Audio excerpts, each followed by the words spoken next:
Bien, estamos de vuelta en edición nocturna, como le había ya informado previamente en el primer segmento de presentación formal del programa de esta noche, es decir, nuestro tema, que son la elección de los 4 jueces del Tribunal Constitucional y la confirmación de uno en la Suprema Corte de Justicia. Vamos a hablar de ese tema con 2 abogados, los licenciados Miguel Surún Hernández, presidente del Colegio de Abogados de la República Dominicana, el licenciado Pascal Peña Pérez, quien es también un conocido abogado, y el licenciado Yanel Ferreras, dirigente del Partido Revolucionario Moderno y analista político y experto en marketing. Buenas noches, caballero. Gracias por aceptar nuestra invitación. Procedió, llenó las expectativas el Consejo Nacional de la Magistratura al escoger los 4 jueces para llenar las 4 vacantes del Tribunal Constitucional y confirmar al señor Ortega como juez de la Suprema Corte de Justicia. Mira, lo importante en esta oportunidad, y que es quizás relevante y debería ser la norma en las futuras elecciones de jueces de altas cortes, que a la luz de la experiencia muy negativa que estamos teniendo en este momento con el sistema de justicia totalmente colapsado, a la luz de una actuaciones totalmente irregulares, inconstitucionales por parte del político Luis Henry Molina, que ocupa lamentablemente la presidencia del Colegio de la Suprema Corte de Justicia. En este caso, todos fueron seleccionados tomando como referencia que sean, por lo menos, con la calidad de juez de carrera. En el caso de y vamos a comenzar con el magistrado Vargas, que es uno de los juristas, de los jueces, que prestigiaba el Poder Judicial, el sistema de justicia, y que nadie cuestionaba, inclusive decisiones que fueron emitidas en casos muy sonoros, y que algunas veces no satisfizo lo que esperaban algunos sectores de la sociedad civil. Sin embargo, todo el mundo aplaudió los fundamentos, el raciocinio, las circunstancias en las cuales dichas decisiones fueron emitidas.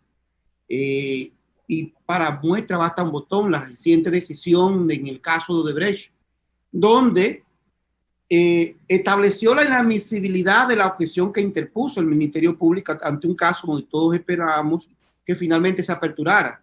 Obviamente, no sin antes dar una señal muy importante, tanto al Ministerio Público como al actor civil, al querellante, que es en este caso Manuel Jiménez, de que simplemente no había sido notificado y que podía recurrir o impugnar ese archivo que por vía de consecuencia no era definitivo.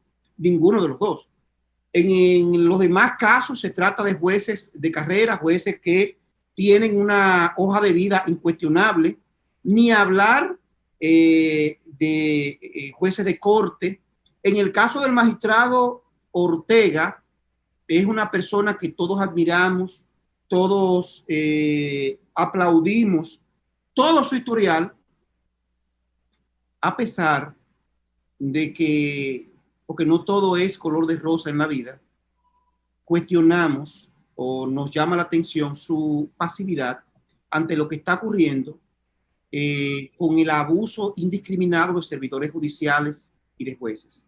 Y siempre hago hincapié en eso. O sea, los cargos públicos son para ejercerlos y se ejerce en función de la, digamos, de actuar cuando las circunstancias así lo ameritan. Y yo no entiendo que un juez que no es capaz de defender sus propios derechos, como lo ha sido el caso del magistrado Ortega, cuando fue despojado de su secretaria, de su letrado, hasta de su sala de recepción, no haya sido capaz de defender su facultad, pueda ser capaz de defender los derechos de otros. Entonces usted supone que esa fue una confirmación errónea de parte del Consejo Nacional de la Magistratura. No, fue buena, fue correcta. Usted está cuestionando su competencia. No, lo que pasa es que hay una situación especial, excepcional, donde hay un dictador que ha llegado hasta el extremo de colocarle un gerente a la sala del magistrado Ortega. ya colocado letrados a la sala del magistrado Ortega. Vamos a escuchar. Tendremos tiempo para seguir hablando sobre el tema.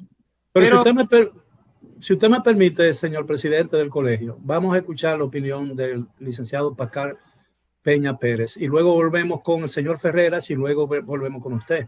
Perfecto. Primero que todo, gracias, muy buenas noches a todos.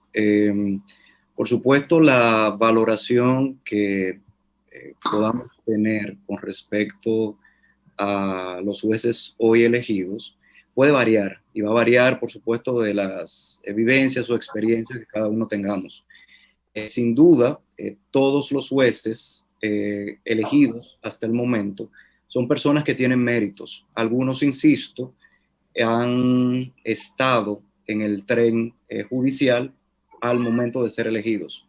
Sin embargo, hay que resaltar que durante la evaluación vimos a personas sumamente capacitadas y algunos incluso que habían estado y han estado vinculados a al tren constitucional ya por muchísimos años. Me permito, con muchísimo respeto, hacer mención solo a algunos, sin descartar, por supuesto, a muchos con alta capacidad.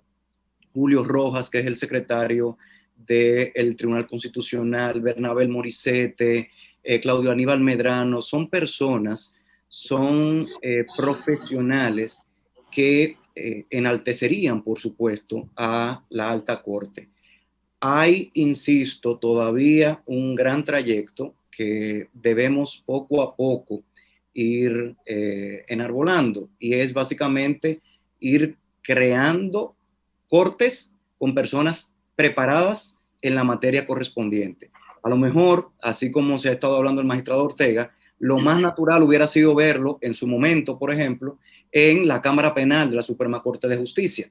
Entonces, estas personas, por ejemplo, que acabo de hacer mención, son personas que han estado trabajando, han estado creando incluso doctrina y sentando precedentes, han estado capacitando a muchos, incluso posiblemente algunos de nosotros en materia constitucional. Entonces, ¿qué quiero decir con esto? Habrán oportunidades de mejora del proceso.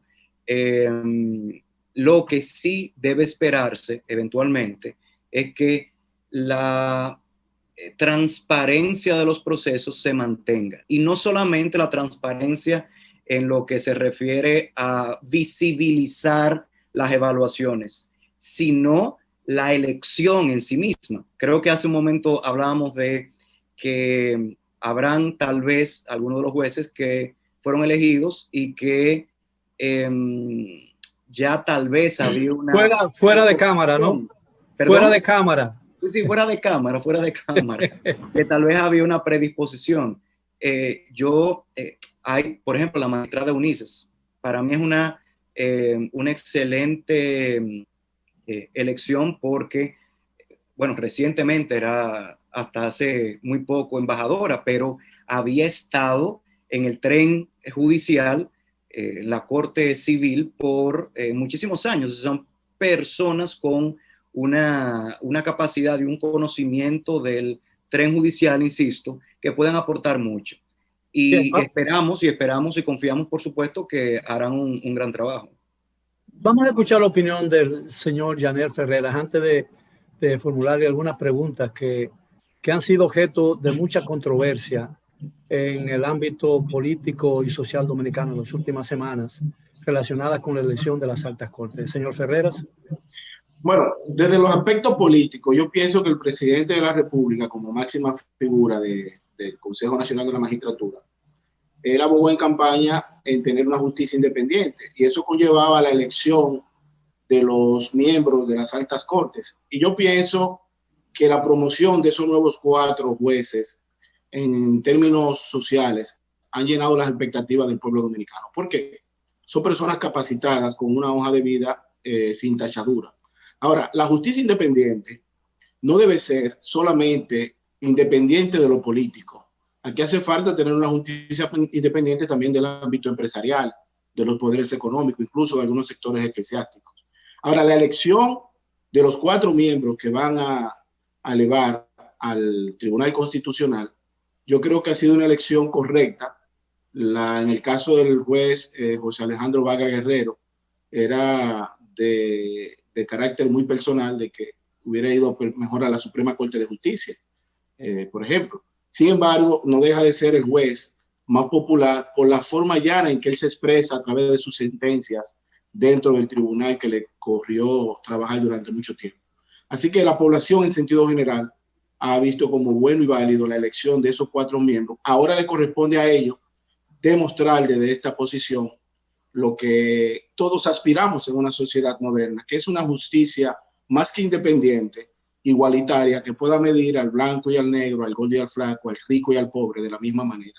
Y que ese tribunal se convierta como principal tribunal de la República Dominicana en un espacio de igualdad para toda la sociedad. Antes de la creación constitucional del Tribunal Constitucional, se pensaba, se había el dicho que la última palabra en materia de justicia o de sentencia la tenía la Suprema Corte de Justicia. El carácter de la cosa irrevocablemente juzgada, como se le llama. Ahora eso en muchos aspectos ha pasado al Tribunal Constitucional. ¿No debió ser el Tribunal Constitucional una sala más de la Suprema Corte de Justicia en lugar de un tribunal independiente? Es una pregunta, no estoy formulando ningún criterio. Señor Surún Hernández. Mira, si hay un momento en la historia donde a este país se le ha demostrado la necesidad de un tribunal constitucional independiente de un poder judicial, es en este momento. Si hay algo que hay que reconocerle al actual presidente Luis Abinader, es que a diferencia de sus antecesores, pues no se preocupó por elegir personas políticas a las altas cortes. Esos jueces son 4 jueces de carrera, 4 jueces dedicados. El Tribunal Constitucional en este momento se ha constituido en el único baluarte de los derechos fundamentales de los dominicanos. Estamos en una situación tan grave que de corazón me llama la atención tanta pasividad de tanta gente, donde, por ejemplo, y gracias a Dios que existe el Tribunal Constitucional, 109 resoluciones pendientes de entrega a personas que han sido afectadas por medidas de coerción de diciembre a la fecha y están en un camión en el patio de la Charles de Gaulle del Palacio de Justicia, porque simplemente prisioneros no pueden recibirlos porque sin una resolución no pueden entrar y el famoso sistema virtual no funciona. Imagínense ustedes si no existiera el Tribunal Constitucional y si fuera una sala de la Suprema Corte de Justicia que en este momento, gracias al político que actualmente ocupa la presidencia, está totalmente irrespetada. ¿Ustedes tienen idea de lo que es tú nombrarle, señores, un gabinete técnico al Pleno de la Suprema? Y a cada sala ponerle un gerente. Y a cada gerente ponerle letrados con salarios que doblan los de los ayudantes. Y a un coordinador que es el que administra la sentencia y los apoderamientos de los proyectos de sentencia. ¿Usted se imagina lo que eso estuviera pasando? Por ejemplo, con la sentencia del Tribunal Superior Administrativo que le ordenó al Poder Judicial que aperturara, y no lo ha hecho, que declaró nulos los procedimientos virtuales. ¿Usted tiene idea de lo que estuviera pasando en este momento, por ejemplo, con el reglamento de registro notarial, con las resoluciones que ha emitido el Consejo del Poder Judicial que fueron declaradas nulas por el Tribunal Constitucional? Señores, una tragedia nacional ante un hombre que le importa muy poco la ley y que se ha burlado de todo el mundo. El Tribunal Constitucional en este momento, como lo dijo Milton Reguevara en la sala Augusta, no solamente se ha constituido en un referente en las distintas jurisdicciones del sistema de justicia, reitero, se ha constituido en el último eslabón de defensa de lo poco que queda de Estado de Derecho de este país. Porque me duele que mucha gente entienda que el sistema democrático de un país lo constituye las elecciones. No, Es el sistema de justicia. Bien, vamos a escuchar la opinión del señor Peña Pérez sobre ese caso. Gracias. Bueno, retomando el tema, por supuesto, de la pregunta que usted había hecho, y es básicamente si debía o no, y ya es una discusión, aunque es pasada. Sí, ya es pasada, es temporánea, pero eso es un criterio que... Vale la pena siempre abordarla. Y desde la perspectiva histórica y, por supuesto, jurídica, se discutieron ambas posibilidades. Si una sala, como parte de la Suprema Corte de Justicia, como sucede en algunos otros países, o un tribunal constitucional. Se decidió establecer el Tribunal Constitucional, pero es importante valorar el Tribunal Constitucional como un tribunal, como lo es también el Tribunal, por ejemplo, Superior Electoral, que son tribunales que tienen competencias específicas para manejar aspectos específicos. Esa es la razón por la que, desde la perspectiva jurídica, nosotros podemos, como máximo intérprete de la Constitución, abordar temáticas que antes la tenía la Suprema Corte de Justicia. Ahora, todos los asuntos que tienen que ver con los derechos humanos, todos los asuntos que se ventilan en los tribunales dominicanos, desde el juzgado de paz hasta la Suprema Corte de Justicia, están íntimamente o directamente relacionados o indirectamente relacionados con el tema de los derechos humanos y las garantías constitucionales. Así es, y de hecho todos los tribunales tienen la posibilidad de valorar y evaluar una norma jurídica desde la perspectiva constitucional. Eso es la separación del control concentrado difuso. Aquí estamos hablando del Tribunal Constitucional en su rol de juez de máximo tribunal, en su rol concentrado. Es decir, que expulsa una norma para expulsa de manera general una norma.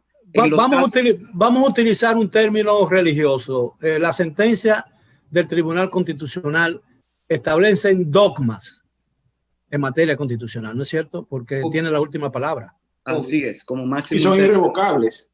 Además, yo pienso, en el caso del Tribunal Constitucional, se ha convertido, en términos sociales, en el último espacio de esperanza de justicia de la sociedad dominicana. La cantidad de ciudadanos, por ejemplo, militares, policías, que se le desprende una sentencia desfavorable y que ellos van allí a ese tribunal y apelan a justicia. Lo que hay que ver es la conexión que tienen esas medidas del Tribunal Constitucional con la ejecución de la propia medida. Y en el caso de lo que usted pregunta, como un análisis ya fuera de tiempo, creo que es imposible volver a pensar en que el Tribunal Constitucional será una sala de la Suprema Corte de Justicia, porque es la propia Suprema Corte de Justicia la que se ha politizado. Como bien dice el presidente del Colegio de Abogados, fue un paso en falso colocar al presidente de la Suprema Corte de Justicia miembro de un partido político, y lo han hecho por siempre. El presidente de la República, por lo menos el presidente actual, Luis Abinader, ha querido desprenderse de los hilos invisibles del poder y ha dado el primer paso para que la sociedad dominicana tenga la justicia que quisimos a través del pacto de 1994, donde los políticos no seleccionen los jueces de su preferencia. Y no hay posibilidad ninguna que una sociedad pueda desarrollarse sin una justicia independiente. Bueno, la creación del Tribunal Constitucional como un órgano independiente es irreversible, ¿no? Eso no puede ser revocado. Al menos que evidentemente. Perdón. Al menos que se modifique la Constitución. A menos que se modifique la Constitución, exactamente. Ahora, mucha gente se sorprendió cuando fue creado de que aquí hay una especie de hipertrofia de las altas cortes. Por ejemplo, la Suprema Corte de los Estados Unidos, la primera potencia militar, económica, con casi 300 millones de habitantes, más de 300 millones de habitantes, tiene una Suprema Corte de Justicia integrada por menos miembros de lo que tiene la Suprema Corte de Justicia de un país pequeño como la República Dominicana, pero no hay suplentes en los Estados Unidos de jueces de la Suprema Corte.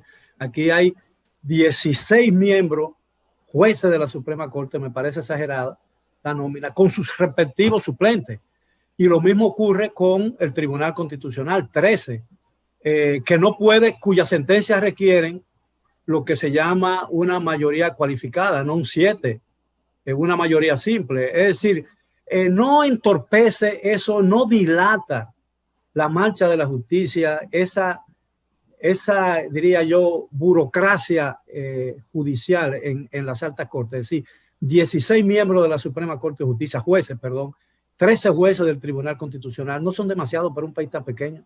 Lo que está destruyendo el Muy sistema, brevemente, porque tenemos que hacer una pausa. 2 minutos a cada uno, por favor. mire, lo que está destruyendo el sistema de justicia es la colocación de políticos y no jueces de carrera al frente de las altas cortes. 16 miembros que no tienen suplentes, por cierto, sino que los distintos cargos, las presidencias sí tienen primer sustituto, pero de la membresía. Bueno, esos sustitutos tienen el mismo efecto que un suplente. Bueno, pero es de la membresía, o sea, no son 16 miembros, 16 suplentes, sino 16 miembros y hay un presidente, un primer sustituto del presidente que es miembro y que es parte de los 16 miembros. El problema del sistema de justicia dominicano no es ese, es la politización que lamentablemente nos está destruyendo.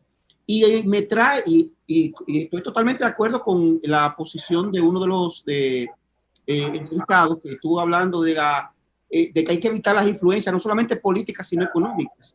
Yo soy testigo de un caso de que el sistema de justicia, ante una situación de abuso de un trabajador que tenía derecho a una pensión, le fue negada, interpusimos una acción de amparo ante el sistema de justicia ordinario, fue rechazado, y fue el Tribunal Constitucional que pudo revertir un abuso cometido por la AFP Popular, el Seguro Universal, que lamentablemente esos grupos económicos controlan junto con los políticos el sistema de justicia. Reitero, lo que está destruyendo y va a destruir completamente a un lugar, a un sitial inimaginable es la influencia política, esencialmente el nombramiento, como es el caso de la especie, como presidente de la Suprema, de un miembro del Comité Central, que es Luis Henry Molina, que era el recaudador del dinero de campaña en todos los lugares, incluyendo el de Odebrecht. Una locura lo que ha pasado.